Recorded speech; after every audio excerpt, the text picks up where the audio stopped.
Morning dear students. MPCB के इस lecture में हम बात करने वाले हैं voltage ratio test for the transformer. Okay, हम बात करेंगे voltage ratio test for the transformer. अब देखिए, वोल्टेज रेशियो टेस्ट जो है वो कब किया जाता है उसके बारे में सबसे पहले अपने को मालूम होना चाहिए।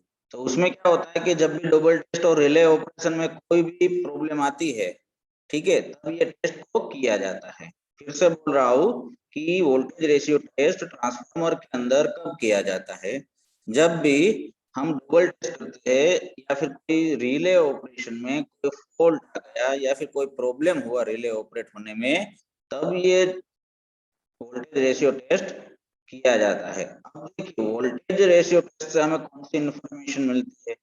हमें ये इंफॉर्मेशन मिलती है कि क्या इंटरनल जो HV-LV वाइंडिंग है वहां पे कोई टर्न शॉर्ट हो चुका है या नहीं हो चुका है। ठीक है, यानी जो नंबर ऑफ टर्न्स होते हैं, HV नंबर ऑफ टर्न्स होते हैं वाइंडिंग के, ठीक है, लो वोल्टेज वाइंडिंग के भी नंबर ऑफ टर्न्स होते हैं, ठीक है, ट्रांसफार्मर के अंदर। तो क्या ये वाइंडिंग्स जो होती है उसके जो नंबर ऑफ टर्न्स होते हैं, वो शॉर्ट सर्किट उधर हुआ है कि नहीं हुआ है? मतलब कि हमें भी मालूम है कि वाइंडिंग में शॉर्ट सर्किट कब हुआ होगा, कब हो सकता है? जब आपका इंसुलेशन फेल हो तब वाइंडिंग के अंदर शॉर्ट सर्किट हो सकता है। ओके, तब तक शॉर्ट सर्किट होने की कोई वजह नहीं है।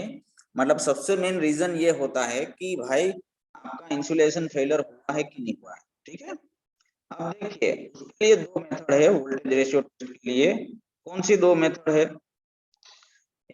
तो वोल्टमीटर से हम वोल्टेज को मेजर करेंगे, ठीक है, वोल्टेज को मेजर किया जाएगा विद हेल्प ऑफ वोल्टमीटर। दूसरा है रेशियो ब्रिज का यूज करना, ठीक है, दूसरा है रेशियो ब्रिज का यूज करना। तो देखिए, मैं यहाँ पे एक डायग्राम आपको दिखाता हूँ। ये है वो डायग्राम वोल्टेज रेशियो मेजरमेंट में 2 वोल्ट मीटर मेथड, मतलब 2 वोल्ट मीटर की मदद से हम मेजर करेंगे वोल्टेज रेशियो। ठीक है, तो यहाँ पे देखिए 3 फेज है RYB। ओके, यहाँ पे HV वाइंडिंग है, यहाँ पे LV वाइंडिंग है, आप देख रहे हैं ना, इधर HV है, इधर LV है। यहाँ पे पोटेंशियल ट्रांसफार्मर है जिसको हम PT बोलते हैं। आपने काफी बार सुना होगा, PT लगा दो, ठीक है, वोल्टेज मेजर कर लो, या CT लगा लो, करंट मेजर कर लो। तो देखिए PT और CT क्या चीजें है? देखिए, हाई वोल्टेज जहां पे हो वहां पे नॉर्मल वोल्ट मीटर से हम वोल्टेज मेजर नहीं कर सकते, उसी के लिए हम यहाँ पे पोटेंशियल ट्रांसफार्मर का यूज करेंगे। पोटेंशियल ट्रांसफार्मर में क्या होता है, जिसको हम PT बोलते हैं, उसके अंदर क्या होता है कि जो वोल्टेज आ रहा होता है हाई वोल्टेज, उसको डाउन कर दिया जाता है, उसका रेशियो की मदद से वोल्टेज को फिर से मेजर करके कन्वर्ट किया जाता है और मेजर किया जाता है कि PT में ये रीडिंग है, हमारा वोल्टेज इतना होगा। ठीक है, सेम प्रकार से CT में भी ऐसा ही होता है, क्योंकि नॉर्मल करंट मीटर से हम हाई वोल्टेज लाइन में जो करंट फ्लो होता है, हाई करंट होता है, उसको मेजर नहीं कर सकते, इसीलिए CT का यूज किया जाता है। तो यहाँ पे देखिए, सप्लाई में PT लगाई गई है, वहां पे वोल्टेज को मेजर किया गया, मतलब सप्लाई वोल्टेज मेजर करेंगे जो आपका प्राइमरी वोल्टेज होगा, मतलब प्राइमरी वाइंडिंग आपकी HV वाइंडिंग है, हाई वोल्टेज वाइंडिंग, और सेकेंडरी वाइंडिंग जो है वो LV वाइंडिंग है। ओके, तो यहाँ पे देखिए स्टार डेल्टा कनेक्शन आपको दिखाई देगा। प्राइमरी जो है वो स्टार वाइंडिंग है और सेकेंडरी जो है लो वोल्टेज वाइंडिंग वो डेल्टा कनेक्टेड है। ठीक है, तो primary star, secondary delta connected, तो स्टार डेल्टा ट्रांसफार्मर होगा। ठीक है, तो प्राइमरी का वोल्टेज PT की मदद से मेजर करेंगे और सेकेंडरी में लो वोल्टेज है तो वो नॉर्मल वोल्ट मीटर से भी मेजर किया जा सकता है। ओके, तो ये दोनों हम यूज करेंगे, इसको 2 वोल्ट मीटर से मेजर किया गया हम बोल सकते हैं। तो इसमें होता क्या है एक्चुअली वोल्टेज रेशियो टर्म्स में? वोल्टेज रेशियो मतलब कि R, तो primary turns, sorry, primary voltage divide by secondary voltage, जो हमने प्राइमरी में वोल्ट मीटर से मेजर किया वो और सेकेंडरी में मेजर किया, और जो नंबर ऑफ टर्न्स होते हैं primary divide by number of secondary turn, मतलब primary voltage divide by secondary voltage is equal to primary number of turns divided by number of turns in secondary winding of the power transformer। तो E का मतलब है voltage और N का मतलब है turns. ठीक है, आर का मतलब है रेशियो, वोल्टेज रेशियो, पी मतलब प्राइमरी, एस मतलब सेकेंडरी, ये रेशियो लिया जाता है। रेशियो एरर के बारे में हम बात करेंगे। तो रेशियो एरर में क्या होता है कि आर मतलब रेशियो एरर, रेशियो एरर में क्या होता है, R actual minus R practical into 100%। Okay, तो आर एक्चुअल क्या है, primary voltage divide by secondary voltage, ये रेशियो ही है। आर जो है वो रेशियो है। जो मेजर्ड वोल्टेज रेशियो होगा उसको एक्चुअल बोलेंगे। ठीक है, समझ में आया। आर एक्चुअल का मतलब जो हम मेजर करेंगे वो primary voltage divide by secondary voltage. R practical is equal to PPN divide by VSN, rated voltage ratio, जो रेटिंग हुआ उसका। ठीक है, ratio error is equal to percentage, percentage में नापी जाती है, इसलिए 100 से मल्टीप्लाई किया गया है। ठीक है, अब रेशियो ब्रिज का यूज करेंगे हम, तो रेशियो एरर की जो कीमत होगी, ठीक है, उसकी कैलकुलेशन करनी नहीं पड़ती है। ठीक है, ये आप ध्यान रखिएगा। अब ट्रांसफार्मर का वोल्टेज रेशियो हमने सर्किट में देखा, ठीक है, कैसे मेजर किया जाता है।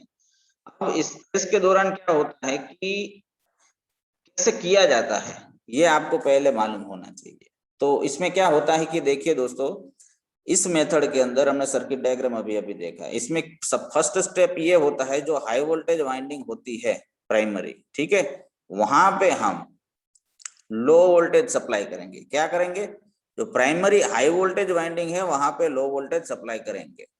ठीक है, जिसके कारण क्या होगा कि उस वाइंडिंग के अंदर कम वोल्टेज इंड्यूस होंगे। अब देखिए क्या होता है कि हम मेजर करेंगे वोल्टेज टोटली, इनपुट साइड और आउटपुट साइड, और उस दौरान हम मैन्युफैक्चरर ने जो भी रेटेड दिए हैं, ठीक है, उसका भी वोल्टेज रेशियो हम कैलकुलेट करेंगे।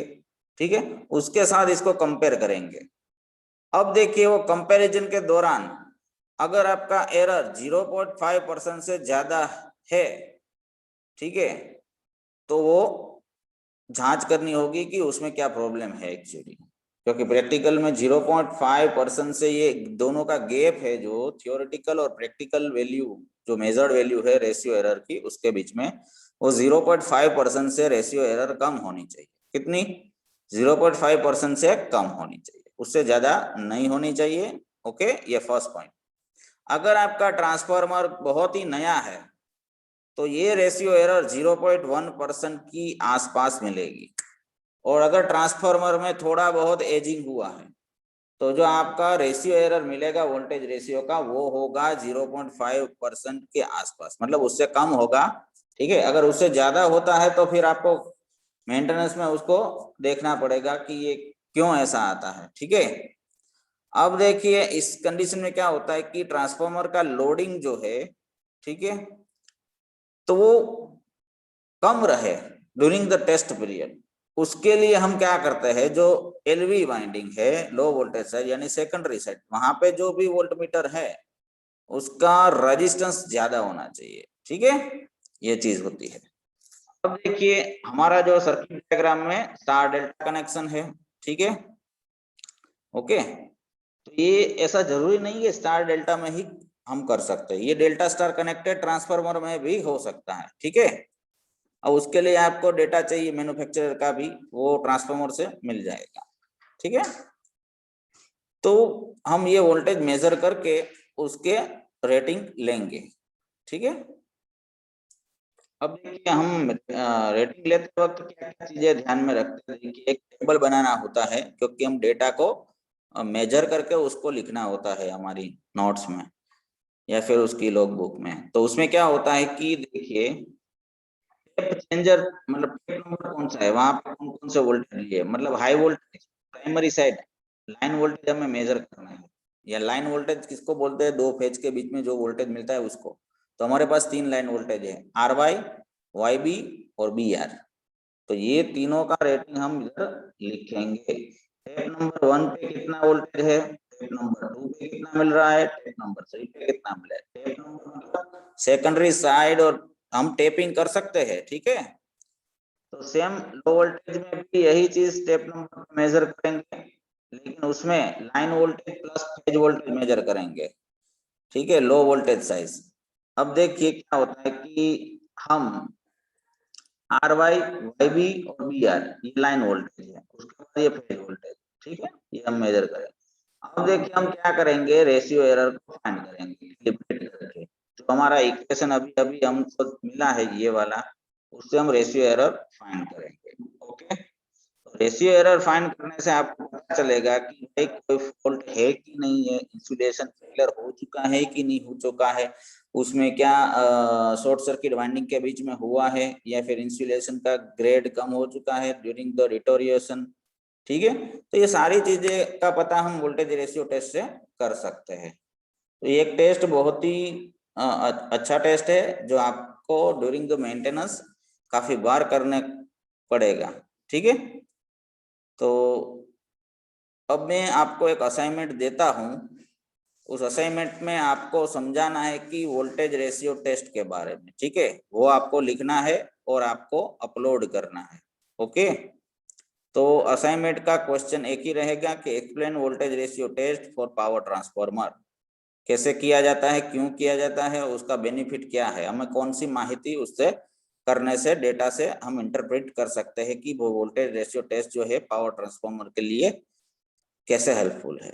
ठीक है, I hope you enjoy this session.